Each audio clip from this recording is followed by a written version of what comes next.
तर अदानींना नफा मिळण्यासाठी सरकारकडून कायद्यात बदल करण्यात आला असा आरोप काँग्रेसच्या आमदार वर्षा गायकवाड यांनी लावलेला आहे। एन्काउंटर स्पेशलिस्ट धारावीत फिरतायत आणि त्यामुळे भीतीचं वातावरण जे आहे ते धारावीमध्ये झाल्याचं देखील वर्षा गायकवाड यांनी म्हटलंय।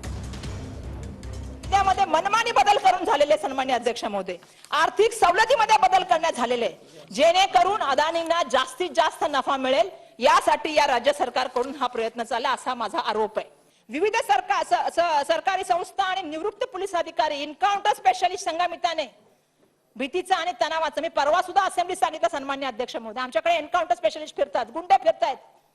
म्हणजे मला सांगायचं की एका माणसाला किती किती म्हणजे पूर्ण मुंबई देण्याचं काम चाललंय सन्माननीय अध्यक्ष महोदय, ते मोतीलाल नगर सुद्धा देण्याचं काम चाललेलं, म्हणजे काय असं जमीन व्यवस्थेच्या विरोधात भारतरत्न विनोबा भावेंनी सांगितलं होतं, सब भूमी गोपाल की। आता हा गोपाल कोण होय? हा गोपाल म्हणजे सर्वसामान्य नागरिक, शेतकरी, कष्टकरी, तिथे काम करणारा माणूस। दुर्दैवाने सब जमीन अभी